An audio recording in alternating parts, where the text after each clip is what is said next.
Hello, everyone. Once again, it's Mr. Huffman. Good morning, good afternoon, good evening, whenever you're watching me in this video. So, again, we're getting closer and closer to Civil War.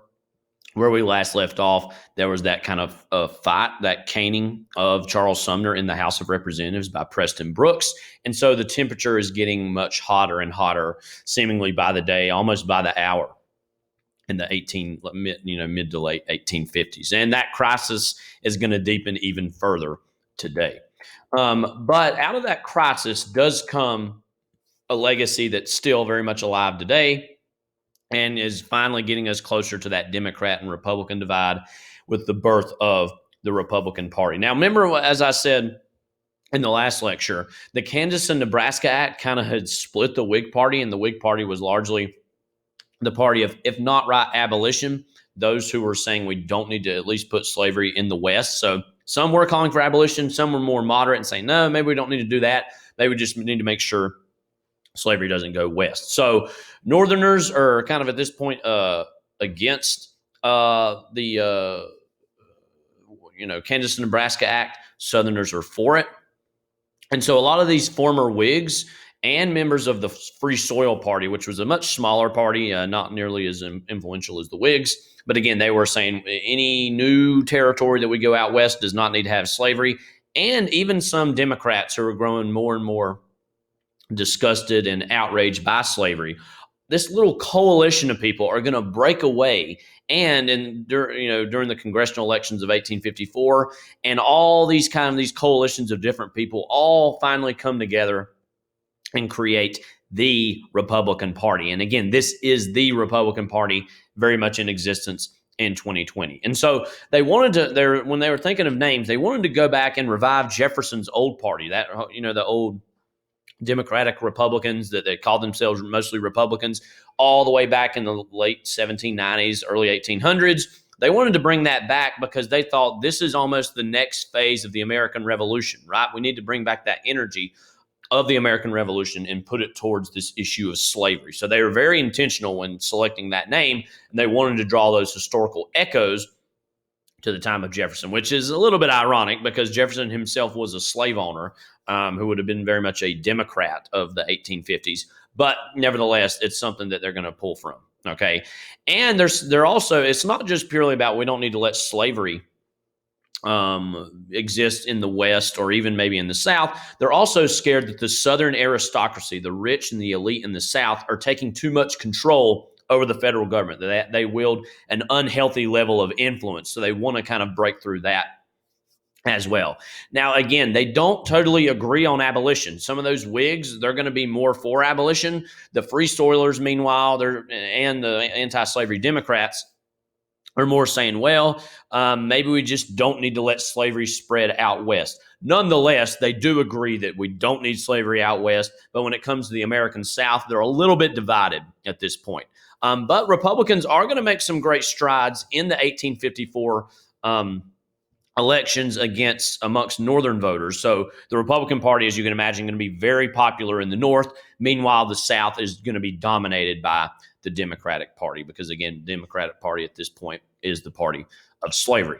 Now, the 1856 election rolls around, and I don't want to spend too much time on this. In fact, I don't have anything in bold on this because it's not super, super important. Okay, not to say it's not important, but it's not as important as some other things. So Republicans are going to nominate John C. Fremont, who was kind of this famous Western explorer. He didn't have a lot of political experience, but he also didn't have any skeletons in his closet as well that they could use against him. He's going to especially speak in favor of Kansas becoming a free state. This is in the midst of all that bleeding Kansas violence. And he says, hey, we need to get behind Kansas specifically as a free state. Meanwhile, Democrats are going to nominate James Buchanan, who was kind of had been around Washington for a long time, had served over 20 years in Congress, had even been an ambassador to Great Britain and Russia.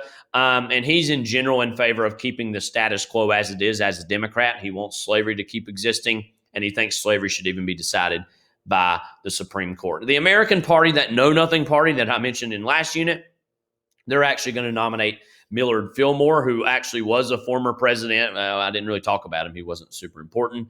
And so they're, the Know Nothing Party, American Party, they're mostly all talking about nativism, immigration, which quite frankly is not an important national issue at this time. Slavery is really the biggest thing that people are, talking about. So it is going to be the Democrat James Buchanan is going to win, and he's going to paint Fremont as a guy who would actually call Southern secession, and so even some more northern states like a New Jersey, like a Pennsylvania, are still going to be in favor of saying, hey, maybe we don't need, as much as we don't necessarily like slavery, maybe we just don't need to go with the Republicans in Fremont because that might lead to Southern secession. So again, this 1856 election isn't going to be nowhere near as important as 1860, but it is still setting the stage for larger problems. Now, going back to that idea that the Supreme Court should be the one to decide what role slavery plays in the nation, really, they are going to rule on the Dred Scott decision, which is Dred Scott versus Sanford. Now, Dred Scott was this enslaved man who his Missouri slaveholder takes into a free territory and then went back to Missouri. He's going to actually, basically run away, be assisted by abolitionists, and he's going to argue that he spent time in free territory, which means that his slavery was null and void, right? He's saying, listen, I broke away from my master and got to a territory that was free. That means I should be free. Okay, so naturally his owner is saying, no, that's not fair. And so this case, though, is going to be very important because it is going to go all the way to the Supreme Court.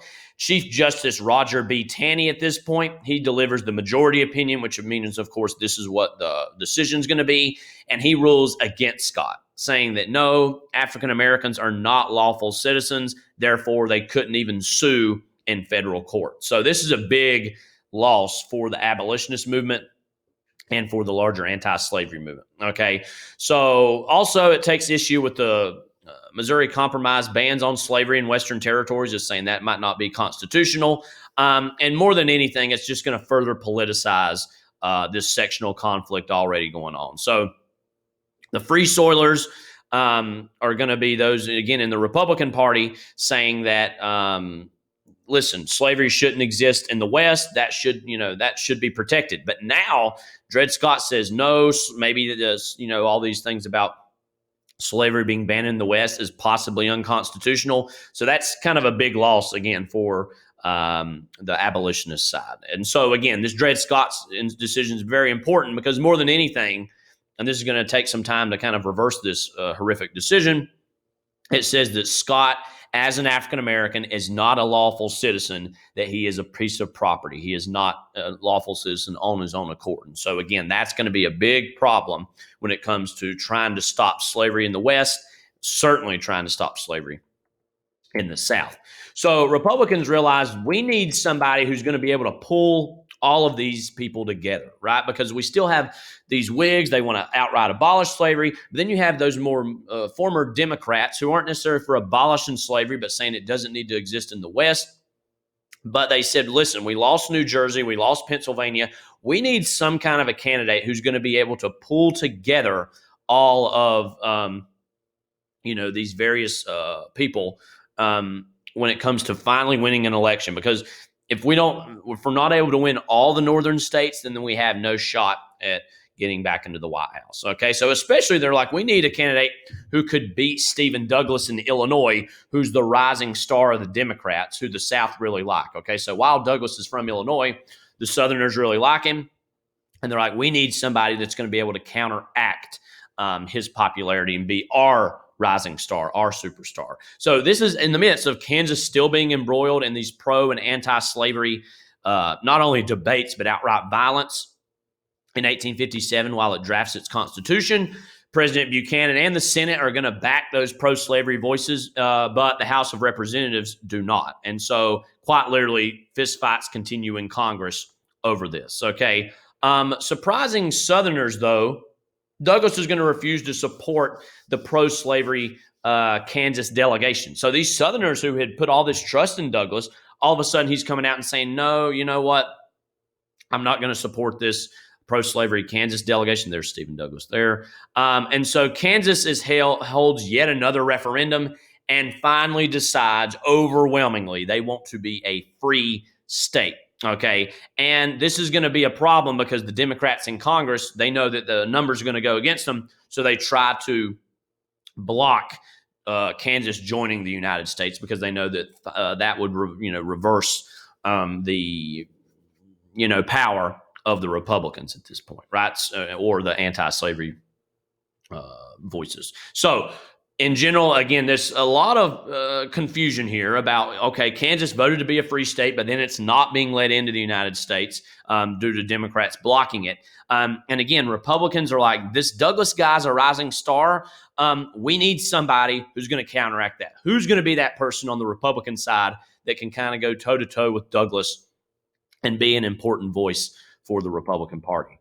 And as you could maybe imagine, that man is going to emerge in Abraham Lincoln, okay? We'll probably do some assignments in class that talk a little bit about Abraham Lincoln's whole history. I'll go ahead and give you a little bit of a primer. He was born in a log cabin, come from very humble circumstances, self-educated himself, rising star. He actually, starts his, like many politicians, started his career as a lawyer, but then he's actually going to be represented to the kind of the state legislature of Illinois before he actually becomes a representative of a district in Illinois in Congress. And so he has a lot of history behind him before he even really emerges as a national figure in the late 1850s. And so in 1858, he had all this history, and the Illinois Republicans say, we think that Abraham Lincoln, that former congressman, should maybe be able to run against Douglas for that Senate seat. And he and Douglas are going to have a series of big debates. We'll actually read an excerpt of one of those this week, I believe. Is it this week or next week? Anyway, I believe it's this week. Wait, let me just check. That is, this week. I'm sorry. So, in a very famous speech, and again, these words have rang with us all throughout history, when he says, a house divided against itself cannot stand, right? He's saying that America is unsustainable if we're so divided and we can't break this gridlock, okay? So again, as I said, Lincoln and Douglas are going to have these series of grand debates in the state of Illinois that draw large crowds. Now, I want to emphasize this. This is for an Illinois Senate seat. Okay, this is not a presidential election. This is just specifically for the Senate, who's going to represent Illinois in the Senate in Congress, right? But they're talking about all these national issues, right? They're not just talking about Illinois issues, where Illinois is going to be very clearly a free state. They're talking about everything going on in the nation. Again, this draws large crowds. People in Illinois are starting to pay attention, but not only that, people across the country are starting to pay attention. And again, Lincoln's own views on slavery, we're going to see, are going to evolve over time. At this point, he's mostly taken a free soiler position. Okay, again, he's not strictly an abolitionist. He did believe slavery was morally wrong, but he's like, listen, I'm not necessarily saying we need to abolish it in the South just yet. He's going to change his mind on that in the future, but he's saying we don't need to spread it all throughout the West. Okay, we just need to kind of keep it in the South. Any Western states? No, it doesn't need to go out there. Douglas, meanwhile, saying, no, we need to rely more on popular sovereignty. We need to let these people themselves decide which direction they want to go, okay? And Lincoln very successfully kind of traps Douglas into looking very wishy-washy on the subject, where Douglas isn't kind of, taking a firmer stand. Lincoln, meanwhile, takes a firmer stand and makes Douglas kind of look bad as a result. But this might surprise you, Douglas actually wins this Illinois Senate seat. And so Douglas is actually going to be the one who represents Illinois in Congress. But Republicans are not so secretly giddy about this. They're like, Lincoln might be this guy that we can rely on. He might be the chosen one for us when it comes to running in 1860. Okay, so he really is a proud champion of Republican values, of taking a harder stance on slavery than really anybody who was a major candidate had ever done in the past. And again, he's popular in Illinois, but the rest of the country, especially the North, has been hearing and talking about Lincoln and saying, wow, this guy, he's a rising star. He's someone who has this forceful yet elegant voice, elegant way of speaking, very kind of seems like a humble guy, seems like a clear-headed guy, seems like a disciplined guy. Okay, so again, it's kind of a weird situation. Lincoln loses that 1858 Illinois Senate seat, but he's also emerging as a rising star that Republicans want to pay a lot of attention to. Okay. And in the midst of all this is going to be really another catalyst for these growing conflicts in the face and name of John Brown. Now, John Brown, he was a fierce abolitionist, okay? He was hardcore religious beliefs against the institution of slavery. He very famously had kind of this massive beard. I'm nowhere near that level, right? So he was a massive abolitionist, and he was even saying that we don't just need to oppose abolition in the courts or in the legislatures. We need to actually take forceful. If we need to take up arms, he's willing to do that. Okay, and in 1859, he's going to develop a plan to seize a federal arsenal at Harper's Ferry, which at that point was in Virginia. Now it's current day West Virginia, and basically give all the have some slaves escape, give these former slave weapons, and actually begin a large scale insurrection against slave owners. Right. So this should be said, is a white man who is encouraging these former slaves to take up arms and to, again, forcefully take out their slave masters. Okay, so at first he succeeds, but the U.S. Marine Force, led by one Robert E. Lee, is going to kind of come in there and capture Brown, and he's going to be tried, convicted, and Brown is going to be sentenced to death. And many Northerners view Brown as a martyr, right? People who are necessarily saying, listen, I don't necessarily agree with him outright taking up arms and trying to kill these slave owners, but he's fighting a noble cause, right? That he's going to be seen as a martyr of someone who was willing to stand up for kind of this prejudice,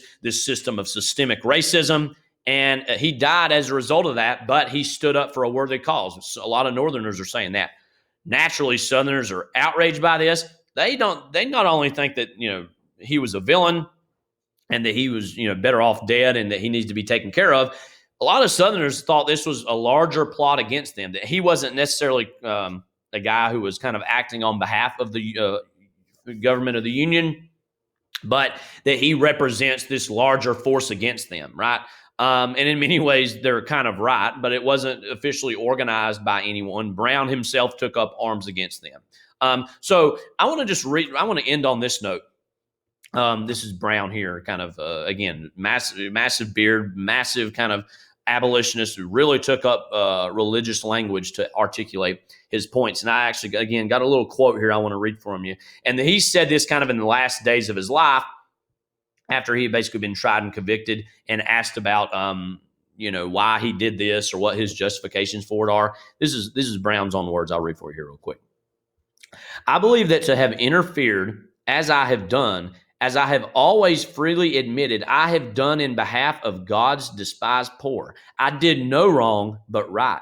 Now, if it is deemed necessary that I should forfeit my life for the furtherance of the ends of justice, and mingle my blood with the blood of millions in the slave country whose rights are disregarded by wicked, cruel, and unjust enactments, I say, let it be done. So he says, if I have to die to prove my point, so be it. Okay, so he takes a very radical stand on this. A lot of abolitionists agree with Brown's sentiments, but aren't necessarily willing to put their lives on the line.